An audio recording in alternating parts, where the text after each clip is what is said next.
ceux qui n'ont pas vu les formations précédentes sur les options, je vais encore réinsister, regardez-les, et notamment les deux premières pour comprendre ce que sont que le put et le call. D'accord? Comprenez une chose, c'est que quand vous allez sur les marchés financiers, dites-vous bien que la majorité de ce qui se fait sur les marchés financiers par les professionnels se fait à base de produits dérivés, notamment les options. Et là, aujourd'hui, vous allez comprendre la mécanique derrière qui peut générer des mouvements dans un sens ou dans l'autre. D'accord?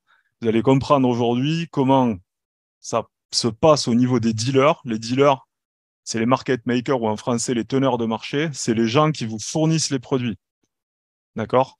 Pas les petits brokers retail, parce que le petit broker retail, par exemple, comme Multibank, sans dire petit pour dire petit, hein, mais techniquement, c'est pour un professionnel, c'est un petit broker. Le petit broker comme Multibank, il va avoir accès à des fournisseurs de liquidités qu'on appelle les LP, Liquidity Providers. Et généralement, ces liquidity providers sont les prime brokers. Les prime brokers, c'est les banques. D'accord? Les principales banques de la planète, les banques d'affaires de la planète, c'est elles qui fournissent la liquidité. D'accord? Donc, parfois, certains brokers vont passer par un autre broker qui est plus gros. D'accord? Et ce broker plus gros, lui, va se fournir auprès des banques d'affaires. D'accord? Donc maintenant, là, ce que vous allez comprendre aujourd'hui avec les Grecs, vous allez comprendre comment ça se passe sur les desks des prime brokers, c'est-à-dire les desks des banques. Qu'est-ce que font les Delta One? Les Delta One, c'est les équipes de traders qui sont là pour globalement gérer les couvertures et assurer le risque et fournir justement aux clients les produits. Donc eux, les Delta One, globalement, ce qu'ils font, bah, on ne va pas être sur les Delta One, on va parler plus de dealers.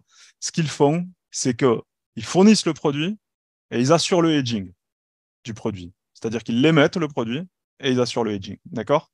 Vous avez compris? Le hedging, c'est la couverture. Hein. Ouais. Ok, donc là, aujourd'hui, en étudiant les Grecs et en attaquant par le delta et le gamma, on va aller regarder comment fonctionnent les options, comment se price les options, comment les options prennent de la valeur ou perdent de la valeur, comment les dealers derrière se positionnent de sorte à pouvoir vendre un produit et sachant qu'ils sont la contrepartie, parce que comme je vous les ai expliqué jusqu'à maintenant, bah, dès que tu es vendeur d'une option, tu es l'assureur. Donc, comment ils font pour justement assumer cette position-là sur le marché et comment, en cas de mouvement précipité dû à une forte affluence d'acheteurs ou, à l'inverse, une forte affluence de vendeurs, les Delta One et les dealers sont obligés de se retourner sur le marché et peuvent générer des crashs. Ou, à l'inverse, des short squeeze ou des gamma squeeze à la hausse, comme vous avez pu le voir sur le titre GameStop. OK? C'est assez clair? Ouais. Là, Ouais. vous rentrez dans la cour des grands, hein, je vous le dis tout de suite. Donc, on va introduire le gamma en commençant par le delta. D'accord? Sur les plateformes de trading, vous avez déjà vu, enfin, je ne sais pas si vous l'avez vu, pour ceux, on va le voir après, je vais vous le montrer. Le delta d'une option est une valeur dynamique qui change en même temps que le prix du sous-jacent.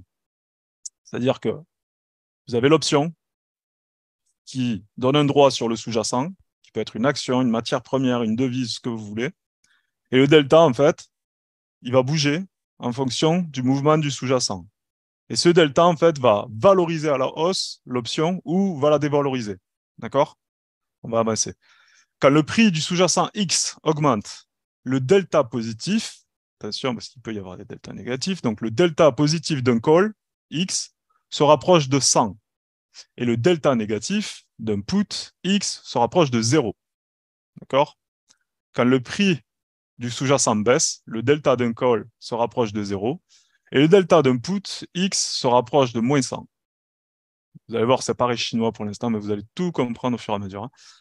Un trader d'options peut donc éprouver le besoin d'estimer quel serait son nouveau delta et donc quelle serait la nouvelle valeur de son option si le prix du sous-jacent augmentait ou diminuait. C'est-à-dire qu'aujourd'hui, quand je veux faire l'acquisition d'une option, grâce au delta, je peux déterminer quelle va être la valeur de mon option à terme. D'accord? C'est-à-dire combien de valeur va prendre mon option. C'est comme ça que je peux calculer concrètement ma probabilité de gagner X et de savoir exactement le montant que je vais gagner grâce à mon option. Vous avez vu avec les pricers d'options, pour ceux qui étaient là jusqu'à maintenant, on détermine concrètement quel va être le gain. Hier, je vous ai montré juste avant la BOE mon call spread sur le gaz et je vous ai montré le tarif que je gagnais pour un contrat si le prix du gaz atteignait 10. D'accord? Mais ça, c'est grâce justement au delta qu'on peut le déterminer. OK? Pour ce faire, il peut céder du gamma de son option ou de sa position, comme on va le voir maintenant. Et c'est le gamma, en fait, qui vous aide à déterminer le delta, qui lui vous dit combien vous allez gagner ou combien vous allez perdre sur votre option. Alors maintenant, vous avez vu la définition, en gros, du delta. Mais je suis allé trop vite là. Hop. Maintenant, on attaque le gamma. Le gamma est la mesure dans laquelle le delta d'une option augmente ou diminue quand le prix du sous-jacent augmente ou diminue. J'avance, comme ça vous allez comprendre. La valeur du gamma est généralement exprimée sous la forme d'un nombre positif. Il s'agit du nombre de delta qu'il faudrait ajouter ou soustraire à l'ancien delta si le prix du sous-jacent augmentait ou diminuait. Concrètement, quand vous prenez votre option aujourd'hui, vous avez le prix du delta. D'accord? Et ensuite, vous avez le facteur gamma. Ce facteur gamma va vous dire, OK, si tu as un mouvement de 1 point de marché, ton delta va augmenter de tant de gamma. D'accord? Et donc, c'est ce que tu vas gagner ou perdre sur ton option. Enfin, si c'est augmenté, c'est gagné. Si c'est diminué, c'est perdre. Si le prix du sous-jacent augmente d'un point, il faut ajouter le montant du gamma à l'ancien delta, c'est-à-dire le delta que vous avez pris quand vous avez acheté votre option, le delta qui était affiché. Si le prix du sous-jacent diminue de 1 point, il faudra soustraire le montant du gamma à l'ancien delta. Sur les plateformes, sur les screeners d'options, il est mentionné à la formule décimale, en décimale, hein, d'accord? Vous allez le voir tout de suite, puisqu'on va aller sur le pricer. Alors, je vais le grossir, comme ça, vous le verrez mieux. Autrement, on peut aller sur la plateforme Reuters, mais regardez. Ici, vous avez le delta, qui est à 0,83, et vous avez le gamma qui est de 0,1. Donc, un mouvement à la hausse augmentera le delta, pardon, à 0,84. D'accord? Ici, c'est le S&P ETF. Hein. C'est une option call sur le S&P ETF. Mais hop, je vais le rediminuer. Mais vous allez voir, on va avancer. Je vais vous expliquer tout ça dans le détail. Vous allez voir l'intérêt, c'est magique. On s'en fout de mon PowerPoint, même si c'est pas joli. Alors ici, vous avez un call SPY, c'est l'ETF hein, sur le S&P, at the money. Vous allez voir l'importance du at the money. At the money, pour ceux qui n'ont pas fait les options jusqu'à maintenant, c'est une option, ici en l'occurrence un call, avec un strike le plus proche du marché. Pour ceux qui n'ont pas suivi les autres formations, je parle chinois, j'imagine. Donc, ici, on a, comme c'est mentionné, je vous l'ai montré, un delta de 83, soit 0,83 au format décimal, et un gamma de 1, soit 0,01 au format décimal. Si le prix du sous-jacent augmente de 1 point, donc en l'occurrence ici l'indice S&P, puisqu'on est sur l'ETF, d'accord, le nouveau delta de l'option s'élèvera à 84. Si le prix du sous-jacent diminue de 1 point, le nouveau delta de l'option s'élèvera à 82. 0,82 au format décimal. On part déjà en route. Hein. C'est pas grave. Donc maintenant, ce qui est important, vous avez compris la logique. Hein, là, c'est la présentation assez claire du delta et du gamma. Maintenant, on va regarder le gamma de la position du trader. D'accord? Vous, quand vous prenez position. J'allais accepter. Bien, good. Le gamma d'un call ou d'un put est toujours positif, comme on vient de le voir. Vous avez vu, hein, on ajoute toujours un point, d'accord? Ou le gamma, enfin, s'il est de 0,05, c'est-à-dire un gamma de 5, on rajoute 5 points. Mais il n'en va pas de même du gamma. Pourquoi j'écris ça? En gros, il ne va pas de même du gamma d'une position short, d'accord? D'accord? Pour une position longue, le gamma est positif. Pour une position short, le gamma est négatif. Lorsqu'un trader a une position acheteuse, le gamma de la position longue est positif. Plus 1 ou plus 0,5, vous verrez les gammas après, ce n'est pas toujours les mêmes, hein, mais vous allez comprendre après. Quelle que soit la nature des options impliquées, donc que tu sois long call ou long put, ton gamma est positif. D'accord? Quand on est long put, on joue la baisse du marché, mais on est long de l'option. D'accord? On est acheteur de l'option. Donc, du coup, le gamma est positif. Lorsqu'un trader a une position vendeuse, le gamma de la position courte, donc short, est négatif. Dès lors que tu es vendeur d'une option, que ce soit un call ou un put, ton gamma, il est négatif. Donc déjà, retenez ça. Pourquoi? Parce que quand vous achetez, par exemple, un call sur, je sais pas moi, sur le pétrole, dites-vous bien que votre dealer en face, lui, il a la position courte. Donc lui, il a un gamma négatif. D'accord? Vous achetez le call, vous avez un gamma positif. Il vous vend le call, il a un gamma négatif puisqu'il est short dessus. Lui. OK? Retenez bien ça, c'est hyper important pour la suite. Une position dont le gamma est positif voit son delta augmenter lorsque le prix du sous-jacent augmente, puisqu'on ajoute alors le nombre positif de gamma à l'ancien delta. En revanche, elle voit son delta diminuer lorsque les prix du sous-jacent diminuent, puisqu'on soustrait alors un nombre positif à l'ancien delta. Donc, vous avez compris. Donc, juste ce que je disais par rapport au delta, si la position diminue, le delta, vous le soustrayez, le gamma, vous le retirez du delta. Ça veut dire quoi? Ça veut dire que si le marché monte en votre faveur, d'accord? Par exemple, si vous êtes long call, vous avez un gamma positif. Si le marché monte à votre faveur, le gamma vient s'ajouter au delta, ce qui valorise votre option. Si à l'inverse, le marché baisse contre votre call, vous déduisez le gamma du delta. Ça veut dire que vous perdez moins. D'accord? Tant que vous êtes positif sur la position, tant que vous êtes long sur une position en option, que ce soit un put ou un call, le gamma, il est à votre avantage. Dès lors que vous êtes short, là, il est à votre désavantage. On va avancer. Regardez mon titre, il est beau. Le gamma sur tes options, t'es acheteur, t'es content, t'es vendeur, tu trembles. Il est pas mal, hein, mon titre. Non, j'étais content hier. Bref. Il est parlant. Alors, vous allez voir. Le gamma est favorable pour les acheteurs. Donc, dès lors que vous êtes long, comme je vous le disais il y a 2 minutes, il est favorable. En effet, il permet à une position longue d'empocher plus d'argent à chaque fois que le prix du sous-jacent évolue en notre faveur.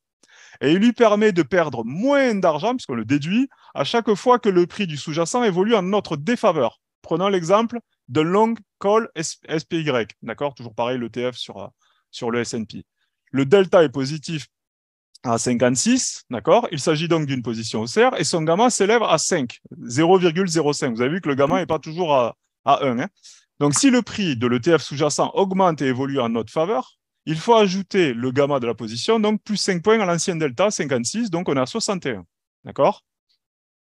Donc, on encaisse plus. Si le prix de l'ETF sous-jacent diminue et évolue en notre défaveur, il faudra soustraire le gamma de la position, donc les 5, à l'ancien delta. On avait un delta initialement sur la position de 56, donc on va déduire là. D'accord? La position présentera alors un delta de plus 51, si bien qu'elle perdra non plus 56, elle ne perd pas 56, mais elle perdra que 51. Vous avez compris? Ouais. Donc c'est quand même intéressant. C'est pour ça que je vous disais ça. Ouais, c'est quand même intéressant, c'est totalement intéressant. Et c'est à l'inverse si vous êtes short sur la position, vous avez bien compris. Yes. Alors, ce qui est important maintenant, c'est ça, la fluctuation du gamma. Dans un cycle d'expiration de données, le cycle d'expiration de données, c'est quand vous prenez votre table d'options, vous choisissez vos options et vous avez les échéances. D'accord? Et donc, vous choisissez. Le gamma le plus élevé est toujours celui des options à la monnaie. Donc, l'option la plus proche du cours du marché, avec un strike, pardon, le plus proche du cours du marché, a un gamma élevé. Plus le strike sélectionné sur votre pricer est éloigné de la de monnaie, du marché, plus le gamma diminue. Donc, c'est-à-dire la valeur du gamma que vous allez ajouter ou diminuer ou enlever sur votre delta, il va diminuer plus vous éloignez de l'option at the money. Donc, si vous êtes plus at the money, vous allez être out of the money. Vous comprenez bien. Mais la valeur du gamma d'une option ne dépend pas seulement de son rapport au strike. Donc, il y a d'une part le gamma qui est lié au strike, mais aussi le nombre de jours devant vous, donc l'échéance temps, et la volatilité. Donc, le gamma dépend aussi du nombre de jours restants avant l'échéance et de la volatilité du marché sous-jacent. Donc, les paramètres vol et θ à prendre en considération, le Vega et le θ. Le gamma d'une option à la monnaie, at the money, augmente si le nombre de jours restants ou si la volatilité diminue. Donc, plus on avance dans le temps, plus le gamma augmente. D'accord? Le gamma de l'option à la monnaie diminue si on allonge le nombre de jours restants ou la volatilité. Plus on prend une échéance éloignée, plus le gamma va être faible. On va y revenir après si vous avez des questions, mais vous allez voir toute l'incidence. Hein. D'accord? Parce que maintenant, on va attaquer le risque gamma. Le risque gamma, c'est ce qui fait trembler tout le monde. Comme on vient de le voir, le gamma est à son maximum sur les options à la monnaie. Et le gamma d'une option à la monnaie augmente avec le passage du temps ou la baisse de la volatilité. C'est bon, c'est clair ça. Ouais. Les traders ayant des positions courtes, donc short, qui impliquent des options à la monnaie, près de leur date d'échéance et dans un marché sous-jacent peu volatile, s'exposent ainsi à un fort risque directionnel. Donc vous avez compris, quand vous êtes long sur l'option, pas de problème, il est en votre faveur. Par contre, si vous êtes short, là, il peut piquer. Comme ces options sont à la monnaie, leur delta est proche de 50 s'il s'agit de call, de moins 50 s'il s'agit de put, mais comme leur gamma est élevé, leur delta peut rapidement passer à 100 s'il s'agit de call, à moins 100 s'il s'agit de put. Avec un delta de 100 ou de moins 100, ces positions courtes seraient exposées au risque de voir leur PNL, profit and loss, diminuer de près de $100 à chaque fois que le sous-jacent évoluerait en leur défaveur. Ici, on parle de $100 par rapport à l'ETF S&P. D'accord? Donc, ça va vite. La compression gamma. Vous avez vu, hier, je vous avais envoyé un truc sur les Delta One de JP Morgan qui parlait de la compression gamma qui était à son apogée et qu'il y avait un risque de retournement. Donc là, le gamma squeeze se produit lorsque le prix de l'action sous-jacente commence à monter très rapidement dans un court laps de temps. Dans l'exemple de GameStop, mais on va y aller sur GameStop. À mesure que de plus en plus d'argent circule dans les options d'achat des investisseurs, donc plus les investisseurs se mettent à acheter des calls, cela force à une activité acheteuse plus importante, ce qui va entraîner une hausse violente des cours de l'action et qui va forcer, retenez bien, ça va forcer les vendeurs d'options, donc les market makers, dealers et prime brokers, à vendre à découvert, et les vendeurs à découvert à racheter les actions sur le marché pour se couvrir. C'est-à-dire que quand vous achetez un call, votre dealer en face, lui, il est vendeur du call. Ce qu'il fait généralement, c'est qu'il va acheter des actions, là, en l'occurrence des ETF sous-jacents sur le marché, juste de quoi être suffisant pour couvrir le delta. Donc, il n'y a pas besoin d'acheter l'équivalent en position. D'accord? Mais ce qui se passe, c'est que quand il y a beaucoup d'acheteurs qui se mettent à acheter des options, des calls, d'accord? Ben lui, il se retrouve obligé d'acheter plus de sous-jacents et même d'aller acheter des calls pour se couvrir. Là, je parle du dealer professionnel. Et avec les masses d'argent qu'il est obligé d'injecter sur le marché, il va entraîner un mouvement de hausse violente. Et vous allez le voir avec l'image suivante, le gamma squeeze sur GameStop. Je ne sais pas si vous aviez suivi cette histoire. Non? Si. Ouais. Ok. Je crois même sur Netflix, il y avait un documentaire sur Netflix. Regardez, vous avez un rallye qui se lance avec une accélération, ça ralentit, et d'un coup, vous avez un gap. Vous avez vu le gap? Ouais. Il est énorme, le gap qu'il y a eu. Et à cause de quoi? Parce que les dealers ont été obligés, forcés de se retourner. On a les vendeurs à découvert qui ont été obligés de liquider leur position. On a les dealers qui ont été obligés de racheter l'action sur le marché et d'acheter des calls sur le marché. Donc, je vais vous le donner. En plus de l'activité de négociation de l'action sous-jacente, le short interest, qui était à moins 140%. Donc, short interest, vous allez voir, c'est vraiment des éléments importants. Il y a également une augmentation de l'activité sur options, donc les calls, ce que je vous disais. Et regardez Bloomberg, ce qu'ils disent. Bloomberg rapporte qu'il y a eu un record de 913 000 options call négociées avant le gamma. D'accord? Bien au-dessus de l'intérêt ouvert. L'intérêt ouvert, il était à 400 000 contrats sur l'action GameStop. Donc, il y avait 400 000 actions qui étaient achetées. Par contre, il y a 913 000 options call qui ont été achetées sur l'action. Vous avez compris la mécanique, là? C'est violent. Voici comment les volumes d'options contribuent aux énormes mouvements. Donc, ce que je vous dis à chaque fois, c'est les options qui font bouger le marché. Le sous-jacent, c'est de l'argent cash. Quand je vous dis qu'il n'y a pas de liquidité sur le marché, depuis des semaines, quand on en parle, il y a zéro liquidité sur le marché. Enfin, pas zéro, j'exagère, mais il n'y a pas grand-chose comme liquidité, c'est-à-dire d'actions qui sont achetées concrètement, physiquement, avec de l'argent cash. Par contre, ce qui est acheté, c'est les options. Et c'est ça qui entraîne des mouvements violents. Et comme vous avez vu le rebond sur le S&P, par exemple, etc., ce n'est pas des contrats futurs physiques qui ont été achetés sur le S&P depuis le mois d'octobre ou sur le Nasdaq. C'est les options. OK? Ouais. C'est pour ça qu'on a eu un short squeeze. Lorsqu'un investisseur achète un contrat d'option, c'est généralement auprès d'un market maker, comme je vous le disais jusqu'à maintenant, dont le rôle sur le marché est de fournir des liquidités. Les teneurs de marché, donc market makers, sont prêts à acheter et à vendre toutes sortes de titres dans le but de profiter de l'écart acheteur-vendeur. C'est le job. Un broker, son job, c'est d'encaisser le spread. D'accord? Vous voyez sur vos plateformes, vous avez le bid, le ask, entre les deux, c'est la commission du broker. plus le prix interbancaire. Donc, c'est leur job, que ce soit sur le FX, sur les options, sur les marchés actions, etc., etc. Les banques, elles gagnent leur vie comme ça. Mais comme les options sont des dérivés à effet de levier, les teneurs de marché sont potentiellement exposés à des niveaux de risque incroyables. Bon, incroyable, c'est un grand mot, mais oui, en réalité, c'est le cas. Afin d'atténuer ce risque directionnel, les teneurs de marché couvrent leur position d'option en négociant l'action sous-jacente. Ce que je vous expliquais tout à l'heure. Le dealer, quand il vous vend à vous l'option, si dans son portefeuille, il a plus de vendeurs, plus de clients qui ont acheté des calls sur un sous-jacent, ben lui, il va être obligé, pour couvrir le delta, ce que je vous expliquais tout à l'heure, il va être obligé d'acheter une certaine quantité d'options, ne serait-ce que pour couvrir le delta. Pas d'options, il va être des actions, d'accord, sous-jacent. OK. Donc, en fait, il entraîne lui aussi une légère hausse qui accompagne le mouvement des options. D'accord. Et comme vous l'avez vu sur GameStop ici, on a un niveau d'échange sur les actions GameStop qui était à 400 000 actions échangées par jour. On est passé, par contre, sur les options à 913 000 options. Donc là, ils ont été obligés d'acheter beaucoup plus d'actions, les dealers, et éventuellement d'acheter des calls. Je m'arrête 2 minutes là sur GameStop. Si vous avez des questions, allez-y. C'est un espèce d'effet boule de neige là qui se déclenche là. Exactement. Je comprends bien. Et ils ont des moyens de contrer ça, non? On parlait justement les niveaux des dealers où ils peuvent shorter peut-être le sous-jacent pour faire baisser le. Exactement, absolument. Et on va y venir par la suite. Mais là, je voulais vraiment bien insister donc sur le gamma squeeze. Le gamma squeeze, vous avez compris la mécanique. La mécanique du gamma squeeze, c'est quand vous avez un marché qui est très acheteur. S'il est très acheteur juste en achat physique de l'action, ça va entraîner un mouvement de hausse, comme vous les voyez. Mais des mouvements d'accélération violente, d'accord, comme sur GameStop, mais il n'y a pas que GameStop, ça arrive parfois sur le pétrole aussi. Vous avez vu sur le pétrole, des fois, vous avez des spikes ultra violents, comme on l'a eu sur la crise ukrainienne l'année dernière. Vous vous souvenez de la crise ukrainienne l'année dernière? Vous avez vu le pétrole à combien il est allé?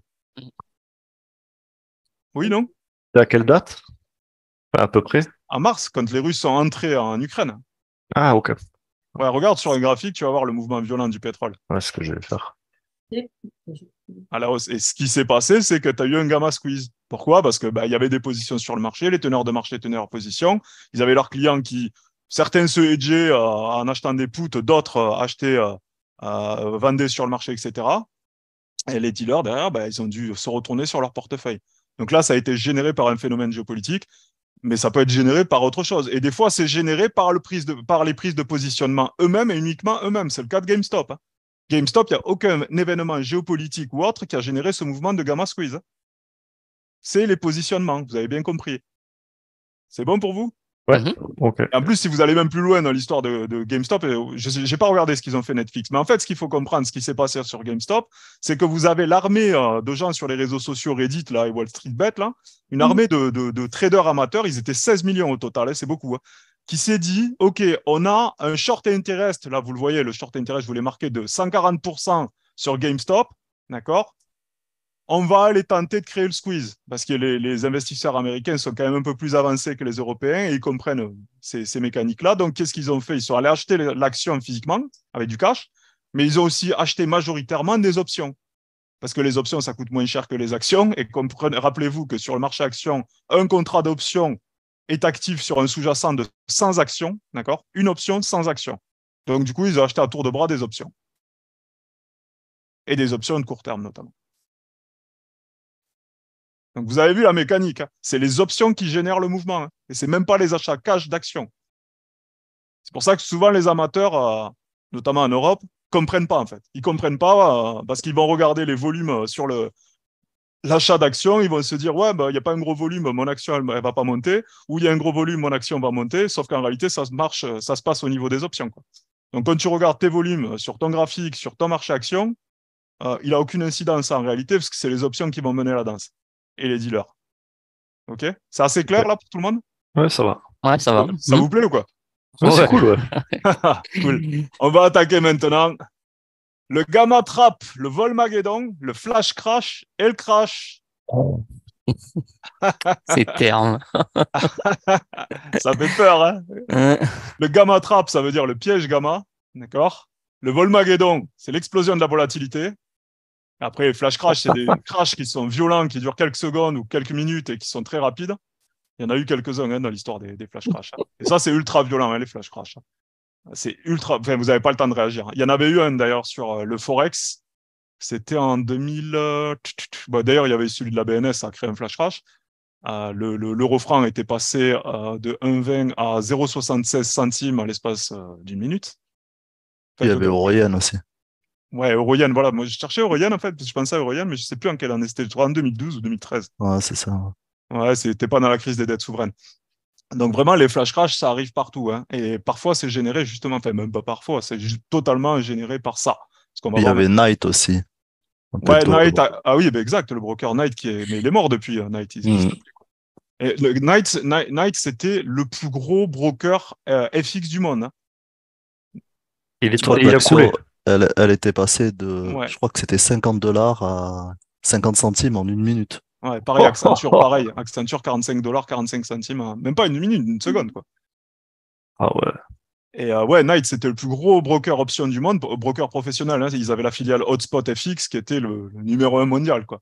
Et ils fournissaient d'ailleurs tout Wall Street, quoi. Tu disais, Fabienne? Il y en a qui ont pleuré. Ah, ça, c'est sûr. Ouais. Il y en a qui ont pleuré, qui se sont suicidés aussi. Parce que c'est ce qui se passe généralement avec ce genre de phénomène. Wow. Vous allez voir la mécanique derrière, maintenant, elle va vous plaire.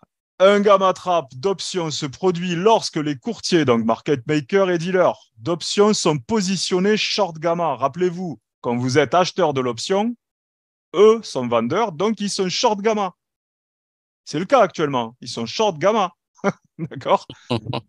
Et provoquent des grandes fluctuations sur les marchés boursiers. Pour couvrir une position gamma short option, les dealers vendent les sous-jacents directement lorsque le marché est en baisse et achètent les sous-jacents lorsque le marché est en hausse. Donc là, le marché est en hausse, vous le voyez, ils achètent en ce moment. Ils sont obligés d'acheter, ils sont forcés parce que le marché, notamment avec les options d'une journée, les force à acheter. C'est pour ça que je vous donne les niveaux des dealers. Quand on arrive sur le support des call résistance, d'accord, que je vous envoie, là, c'est le niveau où les dealers, eux, vont acheter. Dans ce que je vous envoie. Comprenez, c'est même pas les investisseurs. Là, c'est les dealers qui achètent. Donc, tu sais que ça va rebondir. D'ailleurs, hier, ça a fait pile poil, ça a touché le niveau et c'est remonté. Par conséquent, tout mouvement du marché pourrait être aggravé car les dealers doivent se couvrir dans la même direction que le marché. Vous avez compris qui c'est qui génère les mouvements? Ouais. Les amateurs, enfin pas les amateurs, les investisseurs, eux, font bouger, on va dire, en partie le marché, mais les dealers qui, eux, doivent se couvrir, peuvent générer des mouvements très violents. Et on y arrive. Cela devient un piège lorsque la vente entraîne davantage d'achats d'options de vente, des puts. Ce qui pousse les dealers à acheter plus d'options de vente, plus de puts, et les oblige en plus de vendre plus de contrats à terme, les futurs. C'est-à-dire qu'ils vont acheter des puts. Et ils vont aussi shorter avec les futurs. Rappelez-vous ce que je vous avais expliqué sur le VIX, pour ceux qui étaient là sur la formation volatilité. Je vous avais dit que le VIX, l'indice de volatilité, les gens l'appellent l'indice de la peur, mais en réalité, c'est juste un ratio entre l'achat de put et de call sur le S&P. Donc, comprenez que là, ici, là, ce qui se passe, c'est les dealers qui sont obligés d'acheter des puts pour se couvrir si le marché commence à baisser. Et si le marché accélère sur la baisse, parce qu'ils y sont pour quelque chose, ben, ils vendent aussi des futurs. Et là, vous avez un VIX qui monte. Parce que le VIX monte s'il y a plus d'achats de put que de call. En règle générale, ces scénarios conduisent également à des niveaux de volatilité implicites. Donc, c'est Fabienne qui me posait la question sur le I et le V. C'est volatilité implicite. Hein, OK? Tu l'as là. Plus élevé de type Volmageddon qui génère lui-même, parce qu'en plus, quand le VIX se réveille, qu'est-ce qui se passe? Ben, la majorité des gens qui considèrent le VIX comme l'indice de la peur, ben, quand ils le voient monter, qu'est-ce qu'ils font? Ben, ils vendent les valeurs les actifs risqués, donc les actions. Donc, ça amplifie le phénomène. Et ça force les dealers à vendre davantage. C'est beau, hein? Je kiffe. J'adore ça. Alors maintenant, la question qui se pose, pouvez-vous prédire un gamma trap? Certains vont me dire non. Eh bien si. De la même manière qu'on peut prévoir un gamma squeeze, on peut aussi analyser et anticiper un gamma trap. Donc là, enfin, on ne va pas rentrer dans le détail de comment le faire, vous le verrez à la longue, mais déjà, je vous donne quelques pistes en analysant l'intérêt ouvert, l'open interest, d'accord, comme on l'a vu sur le gamma squeeze, du sous-jacent, et en faisant quelques hypothèses, vous pouvez estimer comment les courtiers, donc les dealers, sont positionnés. Déjà, avec ce que je vous envoie sur les niveaux des dealers, vous en avez une idée. Sur cette base, vous pouvez éventuellement estimer un niveau auquel les revendeurs d'options passent du gamma long au gamma short. Quand je vous envoie les niveaux des dealers, ce que je vous envoie là, Mhm. ben, vous savez qu'au-dessus des calls résistance, ils sont gamma long, et en dessous, ils sont gamma short, eux, ils sont short gamma. Donc là, ils se couvrent en rachetant. Et quand ils passent gamma long, c'est quand on passe en dessous. Et là, ils rentrent vendeurs. Mhm. Maintenant, un peu d'image. Voilà ce que ça génère un gamma trap. Déjà, on va agrandir cette image. Ah, il se met derrière. Bon, bref. On va le mettre là.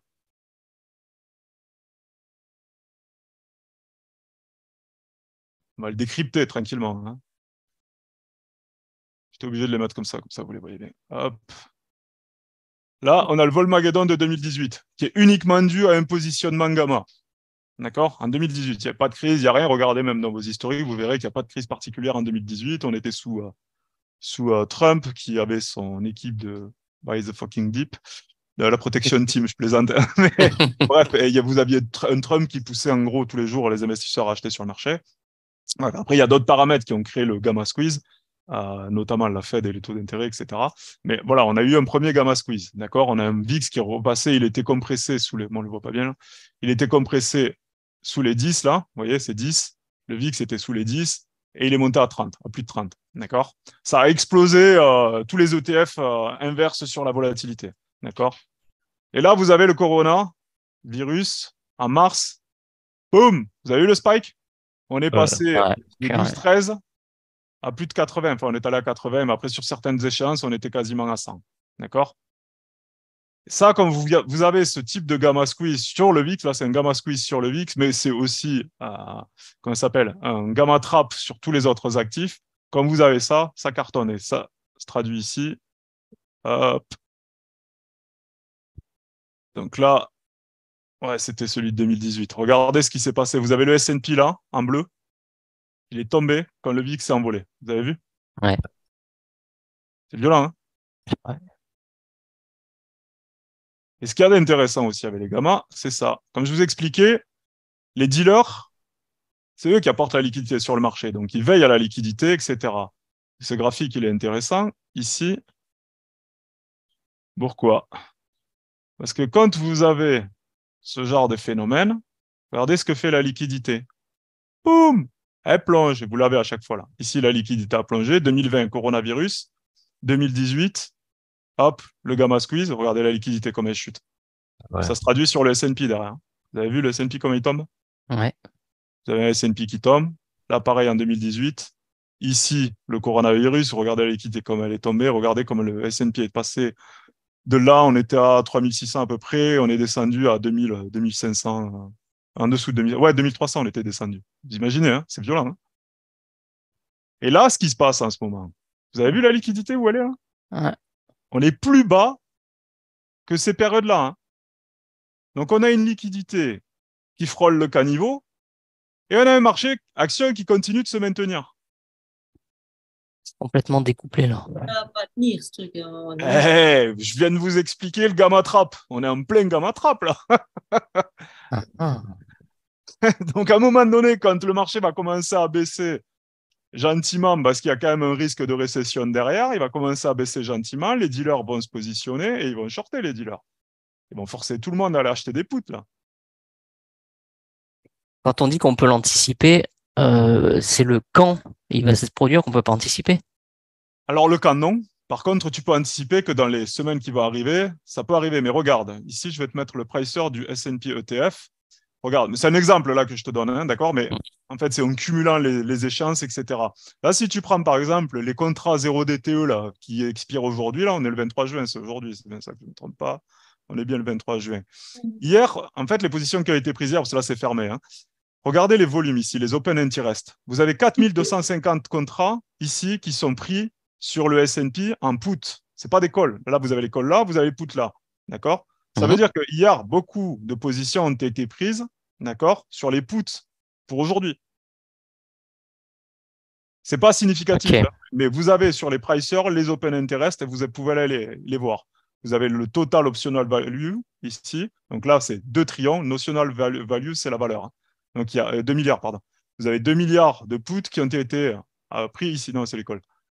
Sur les puts, c'est plus. D'ailleurs, j'avais ouvert que sur le put, mais je le ferai cet après-midi. Et donc, vous voyez, en fait, ça vous donne déjà une idée. Donc, vous savez que le marché, il est là. Après, ce qu'il faut faire, c'est voir les dealers ce qu'ils font. Parce que vous voyez, quand il y a des puts qui sont achetés, la question, c'est qui les a achetés. D'accord? Ouais. Et par rapport à aujourd'hui, regardez les calls, hein. 50 calls, vous avez vu la différence, hein. Ouais. Mm. Voilà. Après, si on prend d'autres échéances, ici, 21 juillet, on est sur des calls, quasiment 4000. Et ici, sur les puts, on est à quasiment 7000. Vous voyez? Donc ça, les open interest, c'est super important à regarder. Après, vous prenez l'actif que vous souhaitez, vous allez l'étudier. Donc, vous avez vu que les autres éléments qui sont importants, c'est le Vega et le Theta. Le Vega et le Theta, vous avez vu, on l'a vu jusqu'à présent, on avait discuté volatilité et je ne sais plus à quel moment, quand on avait fait quelle stratégie. C'était quoi? Tu te souviens, Fabienne? Voilà, le réversal. Ouais, on en a parlé un petit peu sur le risque réversal, mais on l'avait vu un peu plus dans le détail avant. Je ne sais plus sur quelle stratégie, je vous redirai. Attendez, je vais regarder sur mon PDF, parce que j'ai tout mis dessus. Tac, tac, tac. J'ai tout relu et on avait déjà vu ça. Ouais, c'est quand on a vu les stratégies justement pour jouer la volatilité, Iron Butterfly, etc. C'est ça. Ouais. Hop. L'absence ou la hausse des volatiles, les longuettes. Ça va, on en a vu des choses quand même, Ah, on a fait du chemin, hein. Ouais, grave. Pour ceux qui n'ont pas vu les vidéos précédentes, franchement, regardez-les, vous allez voir, vous allez vous régaler parce que si vous n'avez pas compris, là, par exemple, sur les options, la mécanique, allez regarder les vidéos précédentes, comme ça, vous allez comprendre la mécanique des options, vous allez comprendre la mécanique des stratégies d'options. Et là, vous rentrez dans un truc qui est juste énorme parce que ce que je vous disais tout à l'heure, il y a beaucoup de professionnels qui ne comprennent rien à ce que je viens de vous expliquer, hein. Beaucoup de professionnels à la finance ne savent pas de quoi je parle, hein. Il faut le dire. C'est dommage parce que ça permet d'anticiper des Ah jolis ouais, trucs, hein. ah ouais, totalement, hein, les gamma Ah ouais. squeeze ou les gamma trap. Dès que tu sais les anticiper, que ce soit sur un actif, une action seule, ou que ce soit sur l'ensemble des places ou l'ensemble des indices, c'est super intéressant, hein. Derrière, ça te permet de te positionner, et puis voilà. Et comprenez, je ne sais pas si vous avez suivi la logique, encore une fois, là, on n'est même pas sur de l'analyse graphique. À aucun moment, je vous ai parlé graphique. Vous avez compris. Je vous disais que l'analyse technique et l'analyse graphique, moi, je distingue les deux parce que ça n'a rien à voir. Vous avez l'analyse graphique qui va vous donner un niveau par rapport à l'historique, mais là, avec ce genre de choses, vous pouvez prévoir le futur. Ouais. Parce que là, vous savez ce que font les teneurs de marché, les dealers, parce que c'est eux la clé. C'est les flux, quand je vous ai dit les flux les plus importants, c'est les plus importants. Quand on vous dit je fais du trading à l'œil, bon, c'est un amateur qui fait du trading à l'œil. Un professionnel ne fait pas du trading à l'œil. Un professionnel, il fait ce que je suis en train de vous expliquer là. C'est compliqué pour l'instant, mais c'était une première approche aujourd'hui. Mais vous allez pouvoir le creuser parce que maintenant, vous avez compris la logique. D'accord? Ouais. Et même vous allez me Ouais. poser des questions, etc., etc. Et vous allez vous éclater, quoi. Quand vous allez ouvrir un pricer d'options, maintenant, vous allez vous dire, OK, bah, voilà ce que je peux faire. Enfin, voilà, je comprends tout, quoi, sur mon option. C'est cool, quoi. Là, vous avez une compréhension du call, du put, des stratégies, du Vega, du Theta, du Gamma, du Delta. Le Pas Vega, mal, c'est quand même. le futur et le Theta, c'est la décroissance temporelle. C'est ça. Lui, c'est dans le straddle. La sortie du long straddle. Le Theta, c'est pour toutes les options, hein, d'accord? Elles ont toute une valeur temps, les options. Pour le gamma, là, qui dépend de la maturité, ça, c'est prédictif, hein, le temps qui s'écoule, c'est Absolument. prédictif. Par contre, la volatilité, c'est Alors, sur tes implicite. pricers d'options, tu l'as, en fait, ta volatilité, tes niveaux de volatilité, hein. Elle t'est indiquée, en fait, hein. Ah, mais elle peut changer Ah considérablement oui, du jour au lendemain. exactement. C'est pour ça que tu la suis. Le risque de volatilité, tu es obligé de le suivre. Enfin, c'est le risque gamma, en réalité, que tu suis, tu vois. C'est ça que tu regardes, hein, quand tu as tes positions. Ça doit être vachement automatisé chez les dealers, ce genre de Ah oui, mais totalement. gestion du risque. Ouais, il y a plein d'algos qui sont là pour détecter, envoyer des alertes, et ensuite les traders, ils sont là pour basculer les portefeuilles. Il y a même des basculements de portefeuilles automatiques, hein. Donc, c'est des process, il y a beaucoup de process qui sont automatisés, mais il y a l'humain quand même derrière, tu vois, parce que souvent les gens qui te vendent des robots de trading, en gros, ils laissent faire leur trading sur un historique passé. Déjà là, rien qu'avec ce que je vous ai expliqué aujourd'hui, vous avez compris que les robots de trading, ça marchait pas, hein. Ouais. J'espère, quoi. Ouais.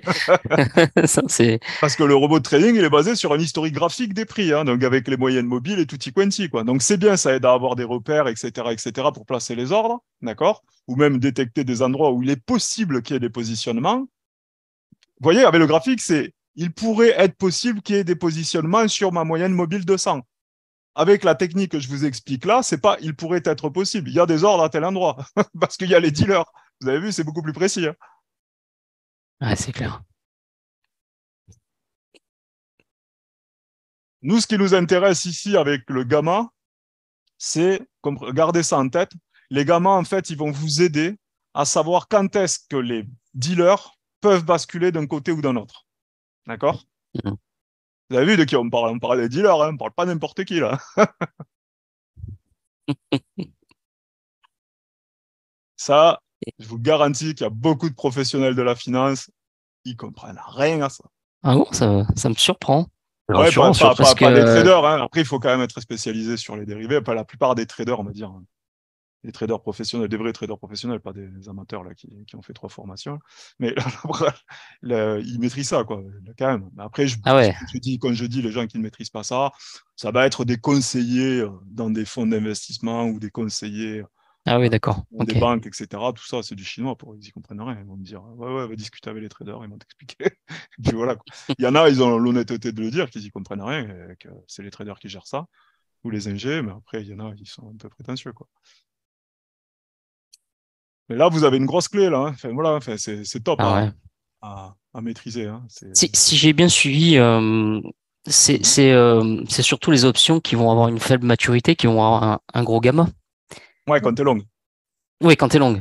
Ouais, c'est ça. Ok, donc Plus ça t'es va être proche de celle. l'échéance, et plus ton strike est proche, et t'es longue, hein. T'as ton gamma positif et qui est élevé. D'accord? Plus tu Ok, éloignes par rapport à l'échéance, parce que quand tu vas chercher des strikes de toute façon plus éloignée, bah, tu vas aussi allonger un petit peu tes échéances, ou pas forcément sur la même échéance, mais du coup, tu vas avoir un gamma qui va diminuer. d'accord. Donc sur les plateformes, sur les Et- pricers d'options, hein, c'est toujours à la décimale, hein, vous le voyez comme ça, mais ça représente 1 point ici. D'accord? Ça vous plaît ou quoi?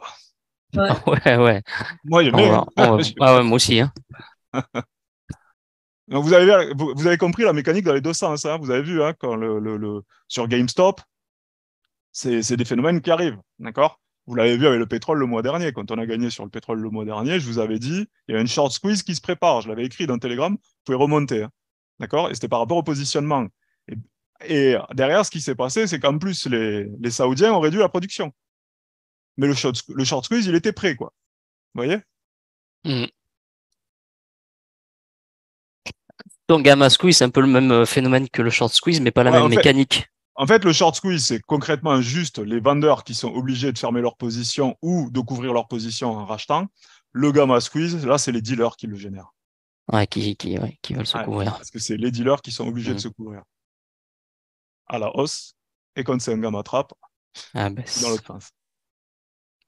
C'est bien, hein? Ça vous plaît ou pas? moi, je suis fan. Retenez, Bon, hein, les règles. Après, on pourra y revenir les autres sessions si vous voulez. Je vous avais dit, on prendra notre temps avant de rentrer sur les gamma et les delta. Vous avez compris pourquoi maintenant. Vous avez pu voir l'option put, le call, la volatilité, les stratégies de volatilité, les stratégies directionnelles avec risque limité, avec les spreads, les stratégies de spread, et là, les gamma et les delta. Vous avez vu, le delta, on n'a même pas approfondi, hein, parce que le delta, en fait, c'est le gamma qui le fait bouger, quoi. Donc, c'est vraiment le gamma qui est le plus important, quoi. Enfin, c'est pas, alors, il y a le les delta qui dealers, fait. ils se couvrent plus avec le gamma qu'avec le delta? En fait, ils vont couvrir leur delta, en fait. La règle, c'est de couvrir leur delta. Et pour couvrir leur delta, en fait, c'est fonction du gamma qui vont décider de combien ils vont couvrir leur delta. Parce qu'ils vont savoir de combien bouge le delta en fonction du gamma. Ah ok. Et ils couvrent principalement en achetant ou en vendant le sous-jacent. C'est ça. Juste pour couvrir le delta, tu vois. Parce que s'ils ont un delta qui leur dit, OK, bah, en gros, je te schématise, t'as vendu 1000 options. Derrière, il te faut 10 actions pour couvrir tes 1000 options, donc pour couvrir ton delta, pardon. Donc, tu vas acheter 10 actions, tu vois. Là, je te schématise. C'est plus gros que ça, mais tu as compris, quoi. Ouais.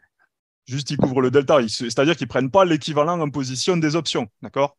Parce qu'autrement, ils généreraient un mouvement de hausse. Eux, ils s'en foutent. Eux, ils sont juste là pour couvrir le delta, quoi. D'accord. Ok.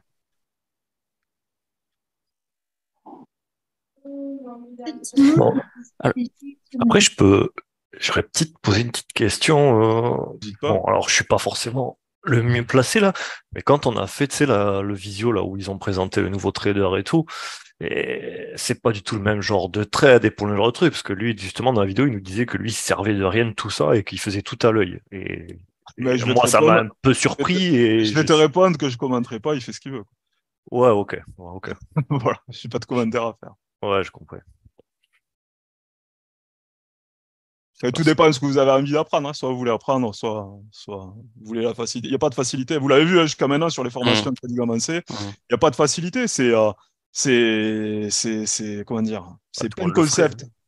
C'est plein de concepts, c'est plein de techniques. Et allez-y, quoi. Enfin, foncez là-dessus intellectuellement. Parce que quand bien même, si vous ne l'utilisez pas en trading, vous allez comprendre les mécaniques. À partir du moment où vous comprenez les mécaniques, c'est top. Le prochain Volmageddon, vous allez savoir ce que c'est, qu'est-ce qu'il a généré. D'accord? Ouais, bien sûr, carrément. Ah, mais carrément. C'est top du top, quoi.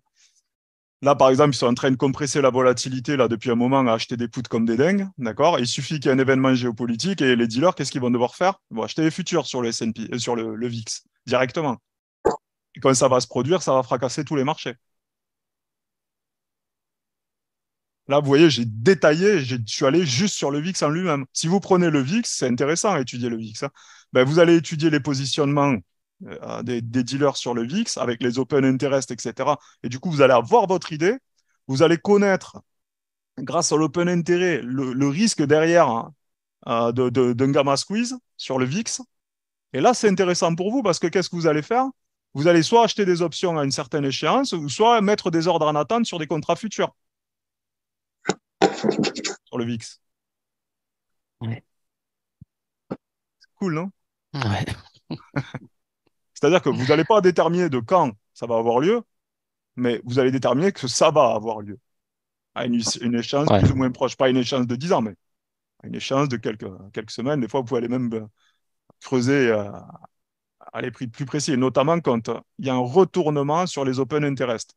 Par exemple, quand vous avez un open interest qui est très élevé sur les shorts, quand vous commencez à avoir l'open interest, vous le suivez chaque semaine et que vous commencez exemple sur GameStop, quand il y avait un open interest à 140, quand on commençait à avoir l'open interest passer de 140 à 120, etc., là, on savait que c'était le début d'un retournement. Ouais, en fait, c'est plein d'indices qui te permettent de faire de la prévision, quoi. C'est des flux. Là, tu n'es même pas un indice, c'est carrément dans les flux, quoi. Donc, tu sais que le marché est en train de se retourner. On avait eu le cas, par exemple, je ne sais pas si tu te souviens, Farouk, d'ailleurs, je pense que tu t'en souviens, il y avait eu un rapport CFTC, c'était en octobre, sur l'euro. Il y avait eu une réduction sur une semaine de 50... merde, que je ne dis pas de conneries. Bon, un notionnel, un équivalent de 50 milliards de positions euro short qui étaient débouclées. Et on savait que l'euro allait se rebondir et on achetait l'euro comme des dingues et c'est remonté, quoi. Pour le moment, tous les indices sont en rouge, et donc américains et européens, sauf le SPX et le SPY. Ils sont à la hausse. Et les Là, autres, tu parles pour aujourd'hui, là. Là, et vous comprenez du coup mieux ce que je vous ai envoyé hier, là, dans Discord. Vous l'avez dans Discord. Attendez 2 secondes. Yo, Rachid, je suis sur la formation. Tu peux nous rejoindre sur le Zoom si tu veux, hein. Mais vas-y, je te laisse. On se rappelle. Vas-y, on se rappelle plus tard. À plus. Désolé. C'est Rachid qui Ceci. m'appelle. Ouais, donc ce que je vous ai expliqué hier, hop, je vais revenir dessus dans le Discord. Enfin, j'expliquais rien, je vous transmettais l'info. Hop, je remonte. C'est qui?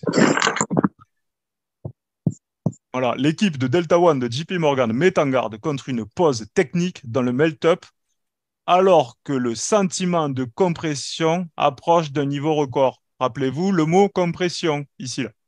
Mhm.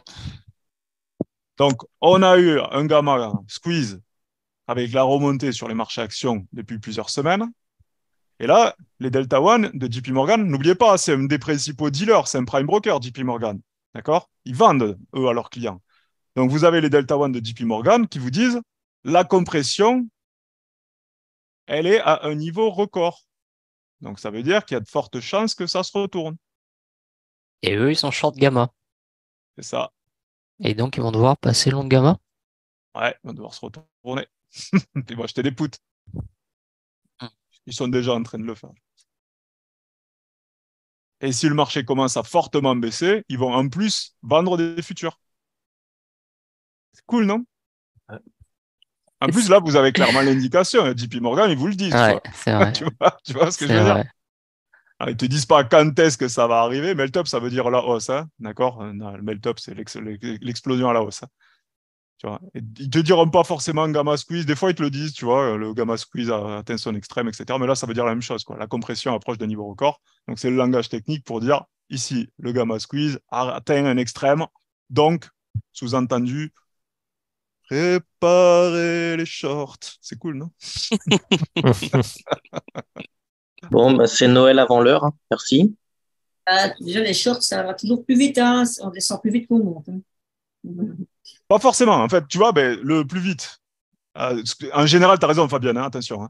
Mais tu vois, là, tu comprends pourquoi ça descend vite, quoi. Parce que là, si ça se retourne, qu'est-ce qui se passe? Quand tu as un gamma squeeze, c'est monté très vite aussi, tu vois. Mais là, qu'est-ce qui va se passer? C'est qu'ils vont déjà acheter des puts. Ils vont tranquillement acheter des puts. Ils savent que leurs clients vont commencer à se retourner. Et derrière, si ça accélère parce que les clients se retournent, et les clients sortent de leur position acheteuse, etc., ben, eux, ils vont faire quoi? Ils vont vendre des futurs. Quand tu vends le futur physiquement, là, ça va plus vite. Et ils vont éventuellement acheter la volatilité en plus, parce que non seulement en achetant des puts sur les S&P, ça fait monter la volatilité, mais si en plus tu achètes la volatilité, parce que comme ils ont compressé eux-mêmes la volatilité en achetant des puts dessus depuis le short squeeze, le gamma squeeze, pardon, eh ben, ils vont faire quoi? Eh ben, ils vont devoir aussi couvrir leur position sur la volatilité. Donc, ils vont acheter les futurs sur le BX. C'est cool, hein? Ça vous plaît ou quoi? Moi, je suis fan, comme j'ai dit. C'est, bah ouais, tu comprends beaucoup mieux plein de choses, clairement, sur ce qui se passe. Oui, c'est ça. Alors, pour l'instant, on les comprend après, hein, contrairement à toi. Ouais. Et encore Ça va comprendre, venir, hein. Ben là, ça devient déjà, grand mot. avec ce que je vous ai expliqué aujourd'hui, ben, vous allez y jeter un œil, quoi. Vous allez regarder, quoi. Et vous pouvez taper sur Internet les open interest, vous pouvez les trouver, hein, sur, je sais pas, moi, vous prenez le S&P, vous allez trouver les open interest, etc., vous allez tout voir, hein. Ça, c'est des données publiques, hein. C'est absolument public, hein. Et la news de JP Morgan, elle est publique, hein. Je vous l'ai envoyée hier, là. Attendez, je vous la remets sous les yeux, pour ceux qui ne sont pas sur le Discord. Enfin, vous êtes tous sur Discord, non? Ah oui, Normalement, normalement, oui. Ok, hop. Ici, là, l'équipe de Delta One et de JP Morgan met en garde contre une pause technique dans le melt-up. Donc, ça peut être qu'une pause technique, tu vois. C'est comme ils ont mentionné, ça peut être un ralentissement du melt-up, quoi. D'accord? Par contre, ils précisent, alors que le sentiment de compression approche d'un niveau record. Ouais. Voilà. Donc, ça peut être une pause qui va entraîner une légère correction ou, au contraire, accélérer le phénomène. Donc là, on va suivre de près la volatilité. Si en plus viennent se télescoper à ça, ben, des news de type géopolitique, ce genre de choses, parce que je ne sais pas si vous avez vu hier, attention quand même, il y a les Ukrainiens qui ont balancé un missile sur un pont en Crimée. Les Russes avaient menacé d'ailleurs en début de semaine qu'ils s'attendaient à ça et que si ça arrivait, ils n'hésiteraient pas à répondre sur les centres de commandement de l'OTAN. Hein. Donc attention, ça peut dégénérer, quoi. Donc vous avez vu, vous avez la géopolitique qui est fondamentale, vous avez la macroéconomie qui est fondamentale, et ensuite vous avez les flux techniques qui sont totalement fondamentaux, quoi. D'accord? Donc vraiment, les graphiques, désolé, mais on regarde ça en dernier, quoi. Tu les regardes plus, quasiment. Non, il faut les regarder. Franchement, regardez-les pour analyser vite fait. Pas regarder au jour le jour et pas à la minute, parce que vous allez vous casser le cerveau. Hein. Et même pour scalper, franchement, en réalité, même pour scalper, souvent, on va vous dire, ouais, mais moi, je prends mon graphique en 1 minute et je vais scalper en 1 minute. Bah, qu'est-ce que tu as intérêt à aller scalper en 1 minute en regardant ton graphique? Tu sais pas ce qui se passe derrière. Tu vois le graphique bouger, il monte, tu vas rentrer, il va repartir contre toi et tu sais pas ce qui se passe. On Par est contre, arrivé. là, avec ce que je vous explique, vous avez toute la mécanique derrière. Donc, vous savez, si le marché se met à se retourner, d'accord? Vous le savez, maintenant, vous avez les données. La semaine dernière, on a parlé de quoi? Du risque réversal. Vous savez, la stratégie bien spéculative, là. Mhm. D'accord? Ben, si vous vous dites, on arrive à un extrême de compression gamma, il est possible que le marché ralentisse à ce niveau-là. Il n'y a rien qui m'empêche d'aller faire un risque réversal, d'aller shorter un call S&P 4500, d'accord? Pour aller payer un put zéro. C'est cool. Stratégie qui coûte zéro et tu gagnes de l'argent si ça descend. C'est pas mal, non? Et si éventuellement tu as peur que ça continue de monter sur le gamma squeeze, tu vas aller te couvrir avec un ordre différé en contrat futur. Ouais. C'est cool, non? Putain, c'est puissant. Wow, wow. Et moi, là, j'ai regardé zéro graphique quand je te dis ça. Tu vois ce que je veux dire? Ouais, effectivement. Je regarde mes open interest, je regarde mes gammas et je regarde ce que font les dealers. N'oubliez pas, le trend is your friend, ça veut dire la tendance est votre ami. Donc, la tendance, il faut la regarder. Et c'est quoi la tendance? C'est qui fait quoi? Si les mecs sont acheteurs, mets-toi acheteur. Si les mecs sont vendeurs, mets-toi vendeur. Et qui c'est qui tient les marchés? C'est pas le particulier du coin. C'est les dealers. C'est eux qu'il faut suivre. Mhm. Bon, j'espère que Ouais, vous avez kiffé. ouais, clairement. Et il y a un gros boulot gros boulot d'analyse. Ça, toi, ça doit te prendre Bah, en fait, c'est le un paquet principal du d'heures, temps. non? En fait, tu as deux volets qui prennent. Ben, franchement, c'est 99% d'analyse, notre travail. Ouais. Ouais, 99%. Le reste, c'est de l'exécution, quoi. Mais t'imagines, hein? c'est pas que regarder des news, hein. Ah non, t'as les news, tu as les anticipations macroéconomiques, géopolitiques, etc. Donc, c'est du boulot. Et derrière, ça allait regarder dans le détail les positionnements de qui fait quoi. Déjà, rien que pour prendre la décision de prendre un actif, de choisir. Bon, après, nous, on a l'habitude, donc ça vient très vite, le réflexe, si tu veux. Mais déjà, rien que de décider quel actif tu vas aller trader, tu vois, parce que moi, quand je vous envoie des signaux, des idées trading, etc., je vous mâche le travail. Mais déjà, toi-même, en tant que trader, de te dire, OK, quel actif je vais aller trader par rapport à quel phénomène géopolitique, économique ou technique, en l'occurrence technique ici qu'on a sur les options, tu vois, c'est déjà un gros travail. Je comprends. Ouais. Tu vois, l'amateur, des fois, il se dit pas la décision, tu vois, comme par exemple, on te dit, moi, je ne traite que l'eurodoll ou je ne traite que la livre sterling. Voilà, c'est pas du trading, ça. Mhm. C'est juste, j'ai décidé arbitrairement d'aller trader que ça parce que, bon, ben, je crois que je connais ça. Mais quand tu fais sérieusement du trading, tu vas suivre l'actu, la géopolitique, et tu vas te décider en fonction de ce que tu vas aller trader. Comme hier, hein, la nouvelle, comme je vous le dis à chaque fois, quand on fait une nouvelle au calendrier ou une réunion de banque centrale, je vous dis toujours, ça ne concerne que telle devise. D'accord? Hier, on a fait la livre sterling, on parle de livre sterling. Vous voyez? Donc là, c'est le Ouais. calendrier qui nous dit, OK, tu veux jouer la banque centrale, donc si tu joues la banque centrale, tu vas regarder ça, etc., etc. Donc, qu'est-ce qu'on a fait? Enfin, qu'est-ce que j'ai fait moi avant? J'ai vérifié, bien sûr, toutes les anticipations. Bon, vous aviez vu que j'étais déjà sur la livre sterling depuis 10 jours. Les anticipations, les rendements obligataires des obligations britanniques, etc., etc. Je regardais le comportement de tout, etc., etc. Le pricing sur les swaps de taux, etc., etc. D'accord? Donc, j'ai fait ma livre sterling. Mais là, par exemple, là, comme vous voyez cette news, là, les Delta One de JP Morgan, ben, ça vous donne déjà une indication. Ah, il faudrait peut-être aller jeter un coup d'œil sur les indices américains. Donc, en jetant un coup d'œil sur les indices américains, tu vois les open interest, tu vois comment ils sont positionnés, tu te dis, OK, bon, ben, si ça retourne, on va se retourner là. Ben, là, je vous le dis pour vous, après, moi, je le sais. Mais... Vous avez compris? Ouais, Ouais. carrément. Ah ouais. Ah, Donc, ouais. pour prendre une décision, donc j'ai bien compris, pour élaborer une stratégie d'option, Mhm. tu t'en sers du gamma? Absolument, toujours. C'est ça qui t'a sauvé. Parce qu'en fait, si tu veux, mon gamma, quand je vais. Pour voir ton profit and loss, ce que ça peut donner, c'est ça? Ouais, c'est ça, en fait. Pour faire ma. Tu sais, quand tu fais un trade, ce qui est important, et je vous l'ai toujours dit, hein, c'est au-delà de. Attendez, pardon. Hop. Au-delà du risque-rendement, parce que tous les amateurs vont vous parler de risque-rendement à longueur de journée parce qu'ils vont le lire sur Google. Mais ce qui est le plus important, et je vous l'ai toujours dit, c'est le taux de probabilité de réussite du trade. D'accord? Mhm. Donc, en fonction de ce taux de probabilité de réussite du trade, prenez la décision d'entrer ou non. D'accord? Et le gamma, en fait, et le delta, ils vont vous permettre de savoir combien vous allez gagner concrètement. C'est-à-dire, j'investis 1, avec un put spread, par exemple, je vais gagner 3 ou 5 ou 10. Avec un risque réversal, je vais payer 0, je vais gagner X, etc., etc. Et ça, c'est le gamma et le delta qui vont me le dire. Tu vois? Après, on a les logiciels qui le projettent eux-mêmes, si tu veux. Mais voilà, on regarde ça, quoi. Et un gamma élevé, généralement, quand tu es long sur une option, c'est très intéressant. Tu vois, là, je t'ai donné le gamma 0,1, mais quand tu as un gamma de 0,10, tu sais que tu vas prendre de l'argent sur ton option.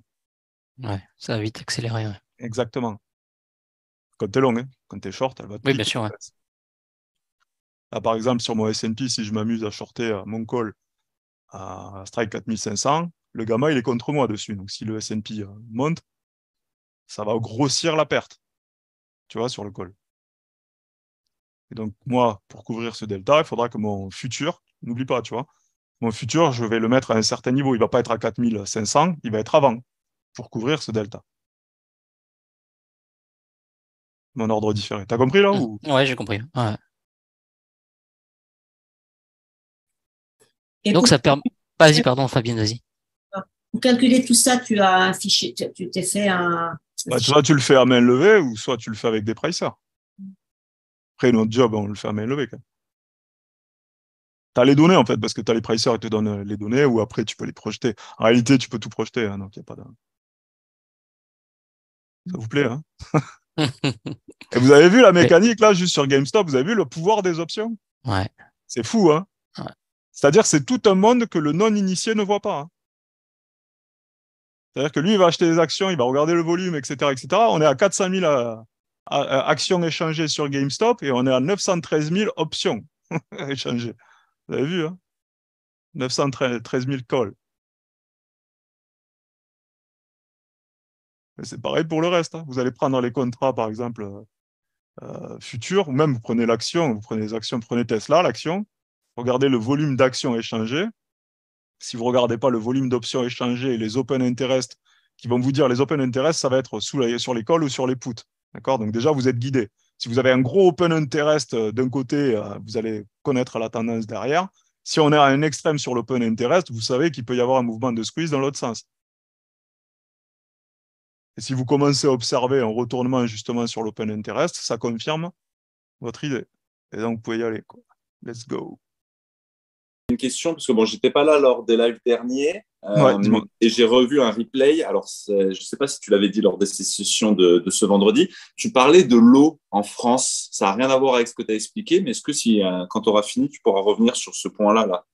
Non, mais vas-y, j'ai fini sur les gamma et delta. Hein. Ah, ok. Ben, parce que je crois que dans un live, tu disais comme quoi on était en mode restreint sur l'eau en France alors qu'on on en vendait ailleurs. C'était quoi ça, cette histoire exactement? En fait, il y a la France, enfin Macron, hein, a fait un deal avec les Émirats, et pas que les Émirats, il me semble l'Arabie Saoudite aussi, mais d'échange eau contre pétrole. D'accord, ok. Ça, voilà, c'est un échange contre le pétrole, ok. Ouais, c'est ça, et en grosse quantité. Et du coup, bah, là, il nous joue la musique et la partition de la pluie sèche, puisque vous avez vu les médias, comment ils sont ridicules. Il pleut, mais c'est la sécheresse. Qu'est-ce que tu racontes? Tu les trouves. Qu'est-ce que tu dis? Elle m'a fait rire ta vidéo de la pluie de printemps qui rentre pas dans le sol. Ouais, c'était ridicule, c'est M6, Ah, quoi. c'est T'es journaliste, tu ridicule. racontes cette connerie pareille, quoi. Enfin, c'est hallucinant, quoi. C'est trop, hein. Et regardez les niveaux des nappes phréatiques dans le sud, elles sont à un des plus hauts de 20 ans. Hein. Et les médias continuent à vous dire qu'il n'y a pas d'eau, qu'il n'y aura pas d'eau cet été, quoi. Et qu'il va y avoir des restrictions. Et ils vont nous les coller, les restrictions. Oui, il faut vendre aux enfants. Enfin, il faut échanger. Ah. De toute façon, on ne se fout pas de notre gueule, c'est clair. Non, mais c'est ridicule. Ils Mais nous non, mais c'est disent parce que qu'il y a la des vérité- enjeux derrière. Parce que derrière, c'est quoi? C'est faire monter les prix au consommateur final et continuer à faire mumuse et aller vendre l'eau à des pays tiers, etc., etc. Parce qu'il y a par exemple Israël qui a des gros problèmes d'eau. Ben, Israël cherche à démultiplier des contrats d'achat de flotte. Et je sais qu'il y a des grosses tractations avec la France. Donc voilà, quoi. Ça va continuer, c'est un business. À l'époque, c'était en 2009 ou 2010. Il y avait le patron, le PDG de Nestlé, qui avait dit il serait bien et vivement que l'eau soit échangée en bourse. Ben, ça existe maintenant. Hein, aux États-Unis, vous échangez l'eau en bourse. Je ne sais plus comment ça s'appelle, c'est H2O. Vous tapez H2O, l'eau, les ETF sur l'eau, je ne sais plus comment il s'appelle. Hein, aux États-Unis, les mairies, en fait, elles achètent l'eau comme ça, en fait, sur les marchés. Quoi. Ah ouais.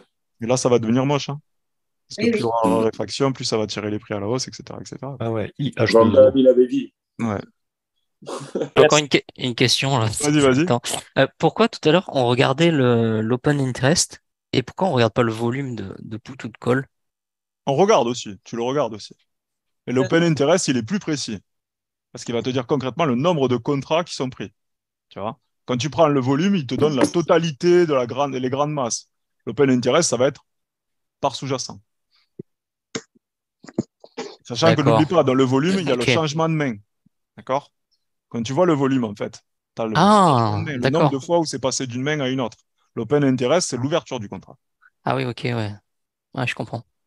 Les, les gros mouvements qui peuvent arriver la nuit ou le week-end, Mhm.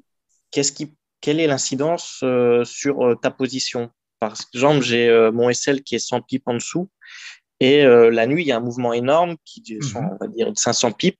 Est-ce Mhm. que la position va être prise au Non, niveau du SL ou plus bas? non.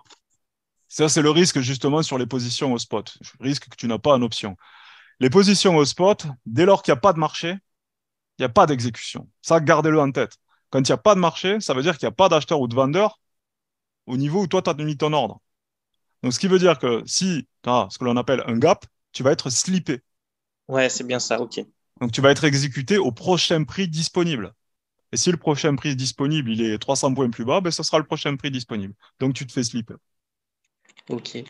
Et qu'est-ce qui fait qu'il peut y avoir des gros mouvements comme ça overnight et overweek? Les gamma squeeze, la géopolitique et décisions surprises des banques centrales Ou de l'OPEP. ou de l'OPEP. Alors, comment ça se fait que le marché il est fermé, mais ça bouge quand même? Parce qu'en fait, ce qui se passe, c'est que tu as les dealers derrière, eux, ils font ça, là, ce qu'on a vu aujourd'hui. Ok. Tu vois? Le On a problème, il plus. est là. C'est Ouais. eux les premiers à se positionner, tu vois. Donc, avant de t'émettre, eux, une cote, ils vont dire, OK, ils vont dire à tous leurs traders, exemple tout con, si tu as un gamma trap qui se prépare, et il y a eu, je sais pas moi, une news, je vais exagérer, la Fed a reçu un missile ou le Pentagone a reçu un missile, mais pendant la nuit, ben, les dealers dans les banques à l'ouverture, enfin, c'est même pas à l'ouverture, c'est dans la nuit en fait, ils vont appeler les équipes, ils vont dire OK, on va aller coter à tant de points, nous on se retourne, on va acheter tant de futurs sur le marché, on va shorter pardon, tant de futurs sur le marché, nos niveaux gamma sont à tel niveau, on va se retourner, tac, tac, etc. Et ils vont ouvrir, ils vont proposer les cotes à leurs clients, parce qu'ils proposent les cotes à leurs clients, que ce soit de manière téléphonique ou sur les systèmes électroniques, au prochain prix que eux, ils ont été déterminés comme le prix disponible. Tu vois ce que je veux dire? Ok. C'est eux qui le décident. C'est Dans un les. marché de gré à gré. Ouais. Mais même tous les marchés, c'est valable pour tous les marchés. N'oubliez pas, hein, les marchés, vous avez une contrepartie. Le contrepartie principal, c'est votre dealer, quoi. Mhm.